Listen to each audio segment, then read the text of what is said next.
Have you guys heard of the Valsalva maneuver? No. The Valsalva maneuver is the medical term for when you create pressure inside your body tube. So like when you take a dump or when you like burp or when you like like that is called the Valsalva maneuver. And it's spread across hundreds of Dragon Ball cards. I think the best representation is actually Frieza Charismatic Villain. He's really like the SPR, you mean? He's got the veins sticking out. Yeah. And I think Cell is also giving him a pretty good run for his money also. But Cell just looks like he's straight up sitting on the toilet, you know? Frieza doesn't look like he's sitting on the toilet. Frieza looks like he's like at an angle like... Yeah. Goku!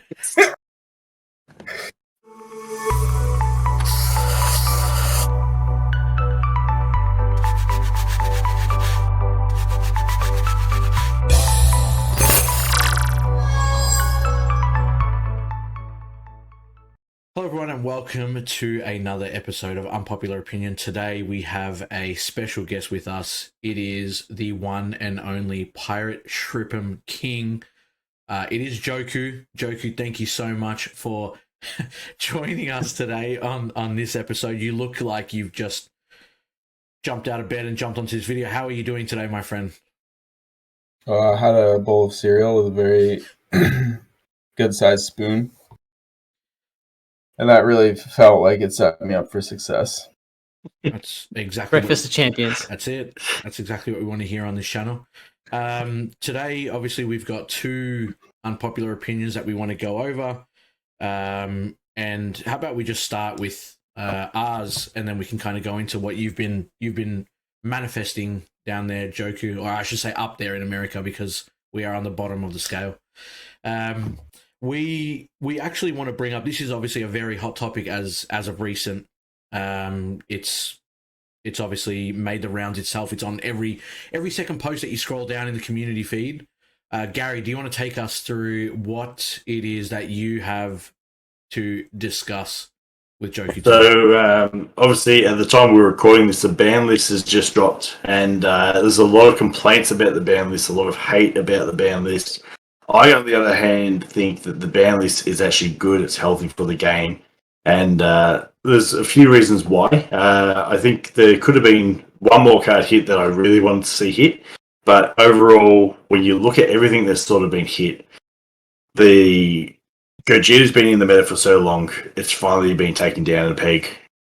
King Piccolo's been in the meta for so long, it's finally been taken down a peg. This is what we need to help keep selling sets, keep promoting sales of the new sets and go into a new meta and make it more diverse. I'm actually really happy with the bans that we got. Yeah. I don't mind the cards that got banned. And I do agree with the point that, you know, those decks have been around for so long that, you know, it's time that they kind of get put to rest and we see something new come in. I think it's disappointing to see, you know, the Piccolo Unison get the Fest stamp. We see it in the event pack. We've seen Bardock as Nats prize, the Overrealm Bardock, get Nats prizing, the gold, you know, event packs and mythic boosters and things like that. Like, it's frustrating for people to chase these cards, you know, within the last month, basically, and then for them to get banned. But yeah, as a competitive player, I'd say that it's probably good for the game to kind of get them out and get something new, some new decks coming in rather than people just jamming SS3 thwarting into every black deck that comes into existence. Have you guys gotten your booties waxed by Gogeta and King Piccolo before? Yes. Plenty of times, yeah. King Piccolo used to give me happening hell. for a long time. And I don't like it. I beat it. You know, there's definitely times that I beat it, but when it claps, there are some decks that there's just absolutely nothing you can do whatsoever, and it does not feel fun. And I'm glad that they're removing that from the game. Yeah, and they're both hyper-aggressive decks as well. Like, you know, we saw King Vegeta rule the meta, and they just feel everyone very played it. They feel very, very tilted compared to other things. Yeah. So I'm glad that they're gone. I think it's interesting that they're banning the Bardocks.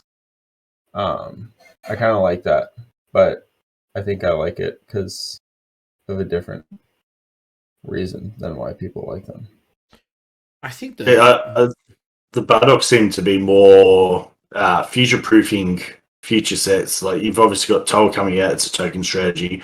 You got Metacooler. No one's going to be able to play it if people can just board wipe and really remove those pieces easy. So, in terms of meta-wise, I kind of understand. I wasn't really looking at that. I think the biggest miss is Poutine, which I think everyone or a lot of people were screaming at is Poutine, apart from Ryan because he loves yellow. But if you're not Poutine's playing a pretty yellow, annoying card. and on its own, it's not bad. But when you combine it with Trunks and Trunks Cheetah, and you got Poutine, then you got to play around. You got to play by your skill just to trigger both of them at the same time. It gets to a point where yellow's controlling enough when you add that extra layer. And Poutine, again, when you look at Marseille, it's been in the meta for so long. Poutine has been in the meta for so long. Essentially, you're playing yellow, you're playing Poutine. And it's one of those things, if you're really making it diverse, that's something that, we've lost the Bardock from red. We've lost, what was the other one? The green. Goku from I green. think I'm on board with that. Yeah, I think Poutine could have gone, definitely. I definitely think Poutine. I always expected from the last ban list as well. I kind of expected Poutine to get hit. I do think players at a higher level can play around Poutine, but it is an annoying card. It's a card that you play for free as well. So I wouldn't be surprised if it got banned, but I mean, until it does, I'm going to run it. I think the point there, right? Like, I do agree with 90% of the ban list. I think Android 17 was probably the worst one that I could have definitely seen. I don't think that deserved to be instantly forgotten, instantly like damaged as soon as it came out. Just because I don't even think it's just because Legends ended up winning the regionals with it. I think it was because there were so many people crying about it before it even got a chance to show itself. Like it was just everywhere, right? And I was excited for it to come out because that's a deck that hasn't seen daylight since 2020, 2021. Like if we're lucky, This Caplo got errated. I'm so glad that they hit that card as quick as they did. And I love Invoker. I played that deck so much when it came out. Don't get me wrong. And I never got to play it because it was COVID. So I wish I could play that deck. But that card gives the most unfun, uninteractable skill to an uninteractable area. And that is not fun for people just trying to learn how to play the game because you can absolutely do nothing. And then there's ways now to like get Apex and your 6-drop on board. And like there's no reason to play against that. That's absolutely ridiculous. Just ruin people's day. It's still in the game. It costs more. It just costs as much as Vegeta now. So, you actually use more resources and stuff. At least you can interact with Vegeta. It's not unplayable. It's still going to be a very strong deck. That is just a lot more balanced way to play it. You really think it's still going to be playable after the way that they neutered the Android 17? Absolutely. Yeah, I mean, Vegeta used to cost 3 energy, so you're getting Invoker at the same time, and it's still on your leader, so they can't take it away.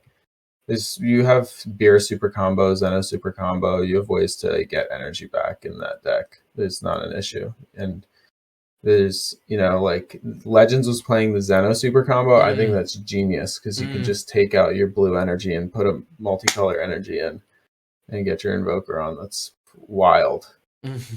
It's going to be fine to tap 3 for that. That card is good enough to tap 3 for. Some cards are worth it. Yeah, I think had the card come out with 3 energy, people still would have said, oh, this card's really good. But because we saw it with the 1 energy and now they've taken it away, everyone's kind of like, oh, the card's dead now.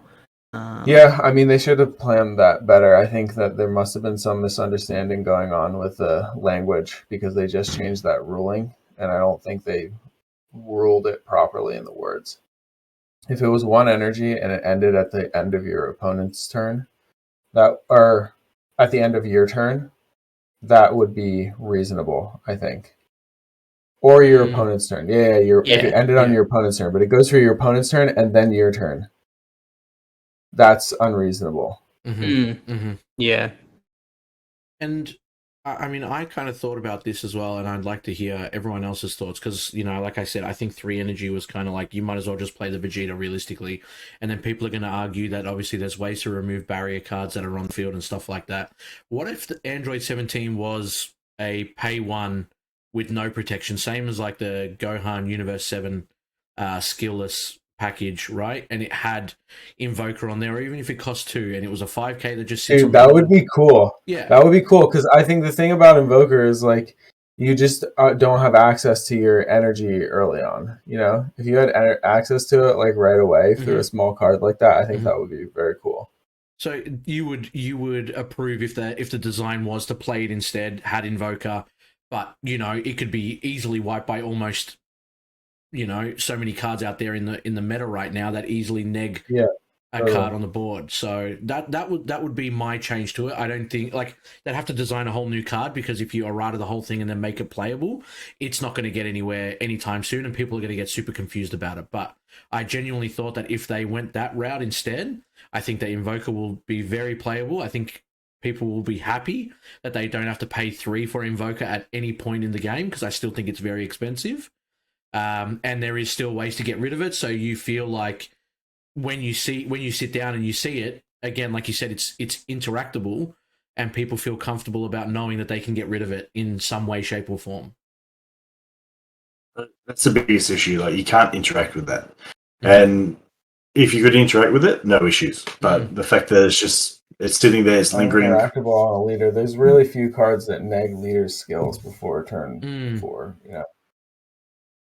So it's like in an area where you can't touch it, and it's the strongest multicolor skill by far. It wrecks every other multicolor skill. Absolutely, yeah. It was like the last one that they put out. It was like that was the Universal Onslaught, right? That was that one. Correct. And like Cell. People have been using the Cell Secret Rare for a while now. Whoops. Really good cards. At least if you can new remove Cell deck. Yeah, have you guys played that new Cell deck? No. I played against it. I played against it. Wide. Yeah, that is pretty crazy. I beat 2 at locals last Thursday. I came up against it twice. I think you really got to jam it in before turn 5. That's very it's interesting. I'm definitely going to build it. I actually got all of the staples. I ordered them all from an online store because it was cheaper than buying 2 decks. I've got all the staples ready to go. Hell yeah! Yeah, nice. Apart from the Unison, because I saw the Unison, I was like, nah, I'll throw something else in there. So I think I'm playing with. Sorry, go on, Johku. Oh, I'm playing with the Cell deck tonight in Fight Night with Aspira. Oh, nice. Oh, cool. Yeah. I'm playing that U7 and this super jank Crimson Goku deck that I don't think would work, but I've been having a lot of fun really trying to make it work. And if it does, it could be cool, but if it doesn't, it does.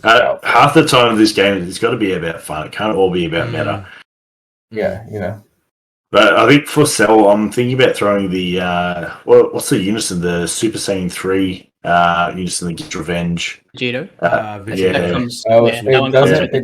It doesn't give revenge to multicolor cards, and the blocker is a multicolor Cell. So you just get the draw for the Union last week, and that was a big lost our game because that guy had revenge. I didn't read the cards. Read the cards. It's important to read people's cards. Reading's important. Reading is good in this game.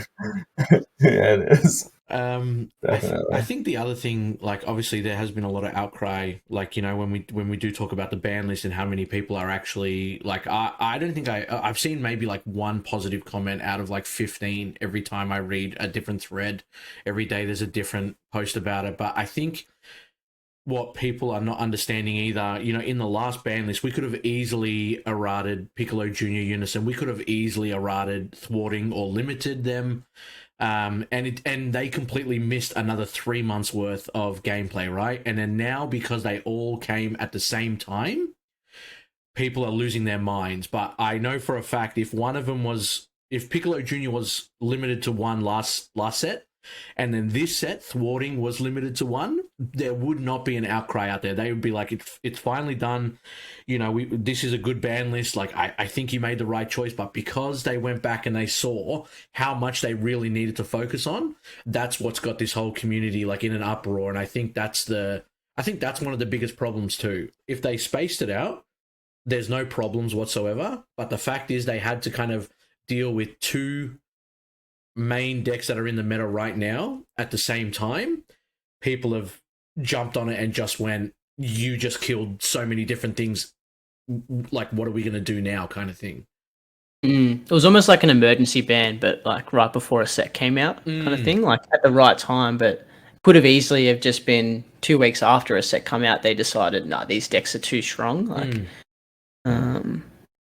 yeah. Because King Piccolo is kind of like virtually dead now, right? Like, I look at it, obviously Piano, you know, he's gone.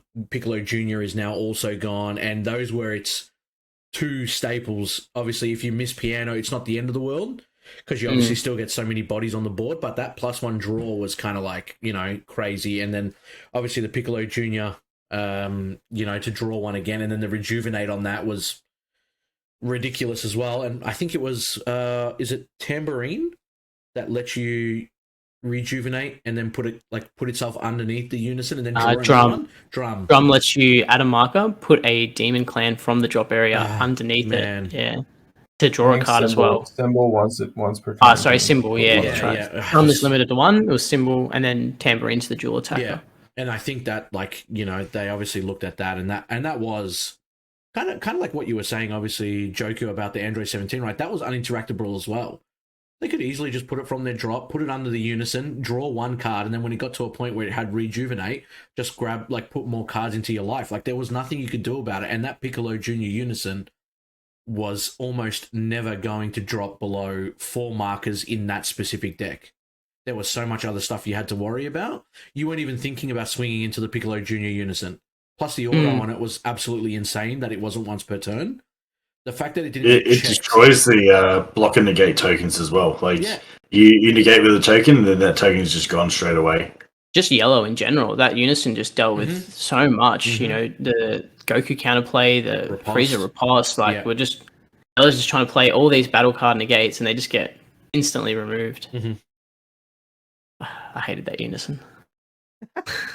And now you don't have to deal with it anymore, which is probably you can sleep at night now. I bet you're sleeping cozy, knowing that you can just go back and play Sin again. You know, back to your yellow decks. Oh, we're good here, boys. Yellow missed another ban list. You know, we're chilling. Once I saw that ban list, I was over the moon.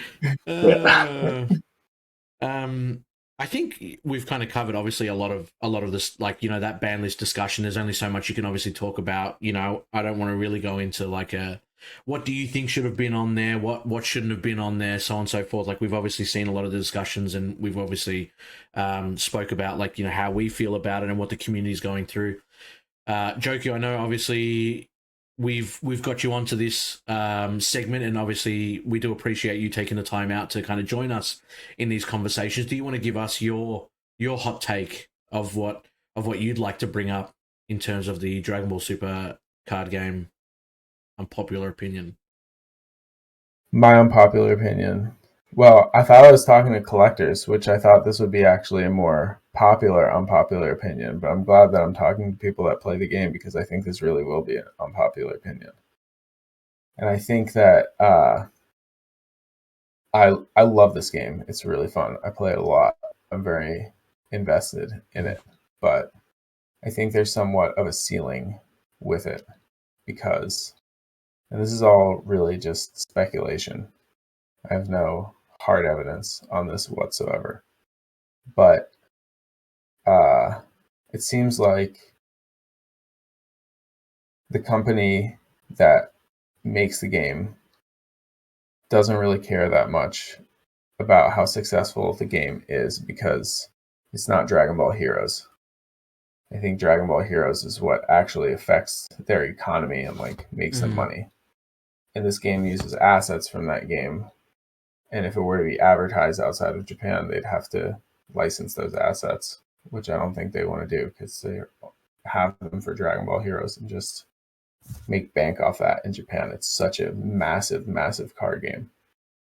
And this is like a little byproduct of that game, basically. So, like, I think inherently it makes money because people buy it because it's good and the cards are awesome. But I think it doesn't matter how much money they make because they're not going to just like get a ton more money to make it like insane. That's what I think. And I think the game is great and it's really, really good looking. But I'm really, really excited for the One Piece card game because there's two things inherently about Dragon Ball that I don't like as a game that are addressed directly in that game. And I think some other stuff seems really cool about it. Do you Have think you guys that looked into that game at all? I've definitely looked into it. Yeah, so like my least favorite thing about Dragon Ball is the dice roll. There's so many metas that are determined by the dice roll, and it's because the turn player is always ahead 1 energy. It's an energy-based game, and the turn player has a higher percentage chance of winning because they have more energy to play the game with at one point in time, and then eventually that's enough more to win the game. That is addressed directly in One Piece, where the first player puts 1 energy, and then the second player puts 2, and then you put 2 each time after that. And there's a 10 energy cap, and the energy can be like attached to your battle cards and used to give them effects and stuff. So it's a much more like controlled energy system, which means I think it'll be a much more balanced game. And the way that the life works is you have to knock all their life off and then hit them. Direct, like kind of like Digimon. Like Digimon, yeah. You can't sneak like a double strike in for game. I think that's such a dumb move. That move. It seems like a real fusion of the two. I think the energy doesn't come from your hand as well. I think it's called the Don deck. And you utilize those cards and they get placed into your energy. So you got a separate Don deck compared to your normal deck. The thing with the One Piece card game is I think that it's going to have a way higher ceiling because there isn't this licensing complication. We're already seeing how much it's being advertised for. It's going to be a worldwide game because it's the 25th anniversary. And I think this is a way more popular IP worldwide than Dragon Ball is actually because it's a lot more relevant. And there's so many parts of the world that absolutely love it. Like, I connect with more people on One Piece these days than I do about Dragon Ball. Wow. It's interesting because we spoke with, I think it was Eggman, that we'd initially thought that all 3 games could coexist. We kind of survived. I think Dragon Ball is going to kind of become a little bit more of a collector's game. And I think the like OP will be tilted more towards One Piece. Yeah. That is interesting. Yeah, obviously because the game hasn't obviously come out yet, so this is all, like you said, kind of like speculation, and there's no like hard evidence to obviously support it and stuff. And I want to actually, before we kind of dive into that, I don't know if any of you guys have been to Japan, Johku. I'm not sure about yourself if you've kind of been over, but I've been 9 times. Okay, well, perfect. I've only been once, so you probably have more experience than me. Me too. But it's like when you spoke about the Heroes thing and how popular it was in Japan, like I want to touch on that for people that haven't been there. There are stalls everywhere that sell Heroes cards. There are people that go to the arcades for, I don't even know if it's for a job, but I see people walk in with the cards that they've won from the actual arcades, selling them to the stores. And I was there one day because one of my mates, loves some of those like secret rares. And I saw a guy in front of me trade in one of the cards that he wanted, and before he could put a sticker on it to say what he wanted to sell it for, I bought it straight from the store. Like, it's like a market for them. It's just like, there wasn't really, I mean, I probably didn't understand what I was looking at, but there wasn't many like local game stores where you could go in and play these events. They saw you and they went, here's a sucker. We're going to put a good price tag on this. Yeah, and that's what it was. It was just like, I was baffled at like how much they really do like focus on Heroes over there. There's machines everywhere. There's people trading for cards. They're selling it like day one, like when new missions come out, which is like exclusive ways to get certain cards, people would literally like be on the machines all day, and then they'd get that card, they'd go to the shop, they'd sell it straight to them, they'd make their money, and they'd be on their way. And then the store obviously makes a bit of money on it. It was a whole system. So when you speak about heroes being like such a big thing for them in Japan, Joku, I completely understand like where you're coming from, and I thought it would be good to kind of give that insight to what it looks like over there and like why they love it so much, right? Like it's so popular, and even in Australia, Yeah, you can see the quality of the cards are very good. Yeah, I'm not a huge fan of shattered glass personally, and there's a lot of that, but they're very cool printing. Like if you just look at Dragon Ball Heroes cards and then a bunch of Dragon Ball Super cards, the Dragon Ball Heroes cards look cooler. Yeah. And like you said, we've taken a lot of art from Heroes as well. Characters, some SPRs I would say are definitely cooler. There's some gorgeous SPRs and SCRs in this game, but for the most part, looking just at cards like this, it's just like they're so nice. Probably secret, yeah. I like that card a lot too. Yeah, see, it's so good. Yeah, and you know, we in Australia, like I don't know how it is in the States over there. You know, there are people that are importing boxes now, and there are people that are opening packets to try and find that secret rare card, and it is becoming more and more popular as time goes on because, you know, they are introduced to Dragon Ball cards with this game if they've heard of it, and then they kind of look at, you know, what else can they get? And, you know, oh, wow, this, like you said, this art is amazing for Heroes. I'm going to try and buy that now. I'm going to try and import that. I'm going to try and pull that from the booster boxes. And, you know, they've kind of unintentionally, I guess I would say, gone worldwide in terms of distributing their game that they focus so much on, like, you know, for the Japanese market. I think organized play is always going to be there for Dragon Ball until the game dies. There's always going to be a small window for it, but you can definitely see numbers at tournaments have dropped compared to where they used to be. They're still good. Why, honestly, like why right now? Why other than like if you just really, really, really, really like this game and want to get every single card that's out there, why would you play competitively right now? There's almost no point to in terms of the prizing. We used to get playmats. Where'd the playmats go? Yeah, where the playmats at?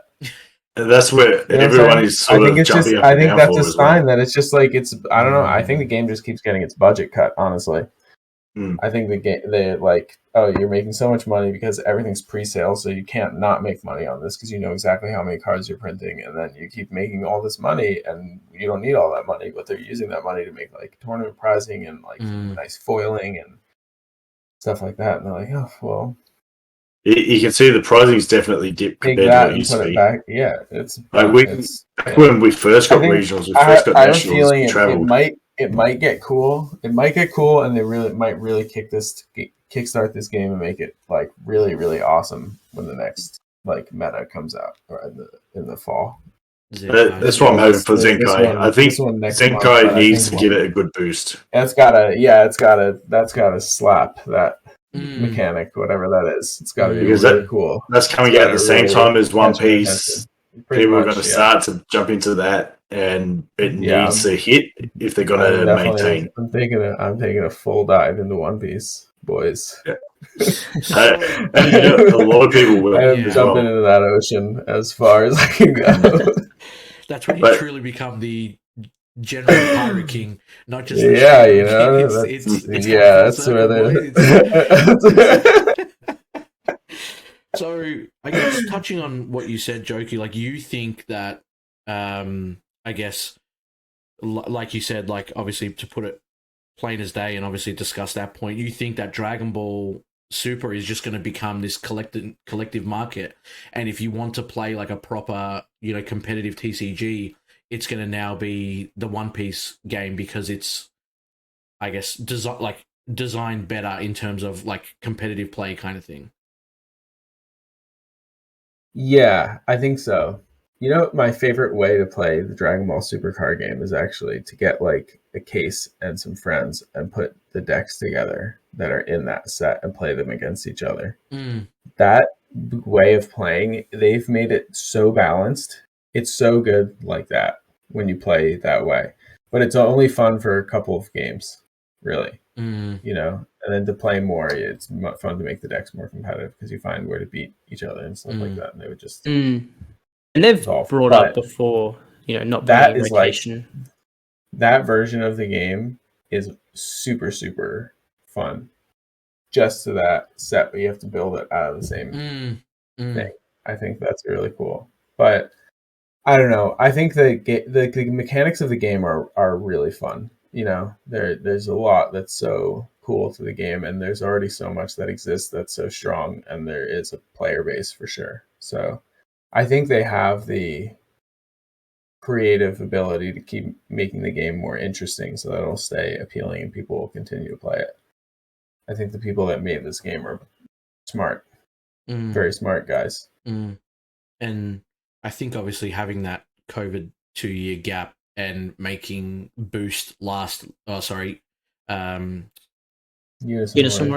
Warrior last a year longer than I guess a lot of people wanted it to. Like I think they were already done with the before Boost came out, and then when it was just like an additional tag at the bottom, everyone was just like 4 more years of Unison's like give us something else. And that's where like and we said this in one of our videos, right? Like the boost mechanic was never going to be fully complete until the end of the cycle, right? Like we had to wait till the 3rd or 4th set of the Unison Warrior boost series to really see what Empower was going to do, right? And what these boost mechanic was actually going to entail. And I think people have been burnt out by getting the same kind of stuff for almost 2 years. And, you know, I do agree with you with the first turn player. Like it is a die roll half the time. And now that we're moving into best of ones as like a stock standard, it makes it very hard to really feel like if you lose the dice roll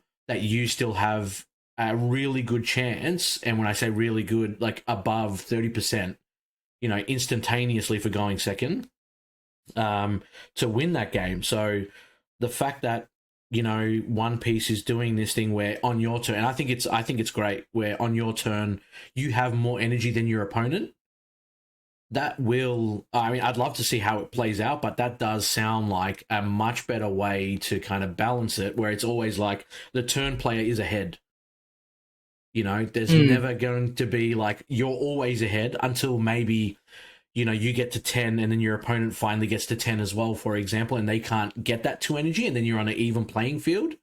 But again, like you also mentioned, no double strike to go for game. You have to finish all their life, then do the additional attack. I think Digimon's exactly the same. If I'm not mistaken, you have to finish their security stack and then go for lethal.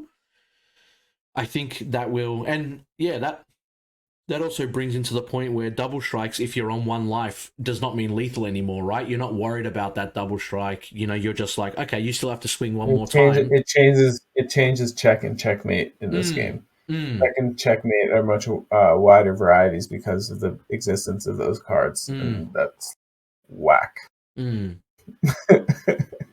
And yeah, it is going to be very interesting because, like you said, Gary, Zenkai comes out at the same time as One Piece card games, and you know, Johku, like yourself, and a lot of people that we've spoken to, and a lot of people that we've obviously seen, they're ready to jump on board with One Piece.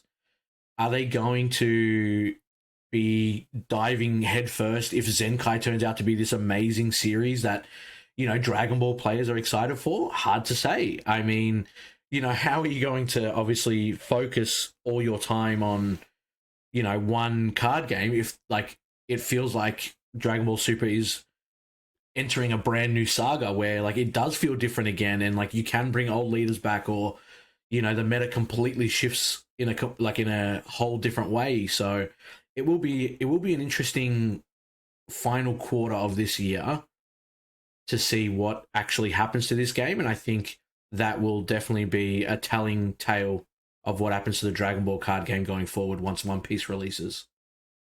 Especially with the introduction of the movie too, you know, and the hype that comes with that. I think there was quite a bit of interest when Broly came around, and the card game was pushed alongside the movie. So if we get people that don't really know about the card game or haven't played it but love Dragon Ball, kind of get back into the community of it and find out more about the game, then we might see a bit of a bit more of a push of new players. Yeah. I think that's like a really, really, really good point, because this game is so appealing to anybody that likes Dragon Ball. Like, if you know the story of Dragon Ball and you like it and you play this game, you're like, yo, this game is awesome. Yeah. But it's really hard to find out about it. It's almost impossible to find out about it. Yeah. I found out about it at San Diego Comic-Con randomly one year that it was there. It hasn't been there more years, I don't think. I hear so many stories of people that just bought packs or had friends that played it, that stumbled across it. Yeah, it's not like advertised at all. Yeah, it goes back to that licensing. Like, if you don't know anyone, that's the issue. I think that's the issue, because why wouldn't they? Exactly. Yeah, you've literally got the Golden franchise, or one of the highest grossing animes of all time, and you can't push it because of licensing, because Toei owns this bit and Bandai owns this bit, and it's just too many. And then you got Shonen Jump, and you can't use manga panels because of this, and you can't use this. It just makes it so difficult. I think in terms of collectability, like you were saying, collectors will keep getting Dragon Ball because it's Dragon Ball. Similar to why we get Dragon Ball Hero cards over here, because we can't play the game, but we love the cards. They're shiny, and we want to get our characters. And the game will continue as a collector base, and there will be a small player base that I think that will always continue. I'll be there until the game is absolutely on its knees and not going anymore. But when you look at collector base, I look at stock levels at distributor level. Dragon Ball is always sold out. Digimon is always in stock at the distributor. And I think it's one of those things where I think One Piece will be another one that sells really well because the IP is so strong. Collectors will really want it. But I think player base wise, they've got the opportunity. They've learned from Digimon, they've learned from Dragon Ball, and they can literally make this strong beast that can be a really good competitive game. And I think it's going to be really strong. I'm keen to give it a go. I'll still be playing Dragon Ball though, 100%. I'm definitely going to keep playing Dragon Ball as well. I love Dragon Ball, and I love the art. I love the characters. I love the cards. Maybe just not getting as much as I did of Realm of the Gods. Yeah. I opened a lot of that set. I only got the one case. I was one case and done. Well, unless anyone wants to obviously bring up any other points, I think we obviously, touched on quite a very interesting topic there, and it is all hearsay at the end, isn't it? Like, it's just kind of like until September comes in. Totally. I mean, we can do a follow up, Johku. Once One Piece comes out and you fully invested into the YouTube channel of One Piece content, we'll get you back on. And we'll be like, so how's One Piece going? When you have the pirate crown. But I think that will be interesting to see, because like you said, Zenkai will come out at the same. We'll focus on Zenkai. You focus on One Piece. We'll do a matchup at like October, November, and then we'll just like see a poll of like what's happened to all the players that were around. But I think like One Piece also bringing that out, and we did touch on it with Eggman a little bit on one of our previous episodes. It does open a whole new world for players that might not be playing any TCGs at all. Fans of One Piece. Because you can obviously have more than one main TCG that you play. There's definitely nothing wrong with it. But again, without the licensing issues, it may very well push itself up there. And we could start seeing a lot of people obviously dive into it and kind of explore what that has to offer. So only a couple more months. I feel like I've been hearing about I feel like I've been waiting for such a long time. We're already in middle of May. Insane. Yeah, I'm definitely very hyped for that. So guys, if there's nothing else, speak now, forever hold your peace. Done. Perfect. All right, well, thank you so much. First of all, obviously, Johku, thank you so much for joining us today. It was an absolute pleasure. Obviously, we hope you had fun. I had a blast. Thanks, guys. it like we didn't want to wake you up too early, so we're hoping that you can get on with the No, rest of no. your day. We'll go to sleep. Yeah. Today I'm definitely getting a solid nap in too. Have some more Good cereal. plan. That's Yeah, it. yeah. That's it. Breakfast of champions. Guys, thank you so much for obviously tuning in. If you do like this type of content, please make sure you leave a thumbs up. Leave a comment if there's any hot topics you want to discuss, and obviously hit that subscribe button if you do want to be notified of more content coming in the future.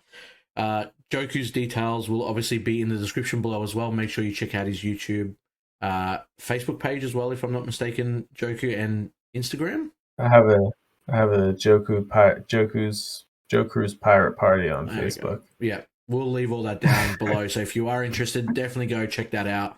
Give it a follow. And yeah, let him know what an amazing job he's doing with the content. And look out for his One Piece extravaganza is what the blowout, the September blowout of One Piece featuring Joku. But yeah, guys, thank you so much, Joku. Again, thank you so much for taking the time out to join us. Hopefully have you on down the track one day again to discuss something else. But that's it, guys. Take care. Thank you so much, and hopefully see you in the next one. Sounds good. See you later. Peace.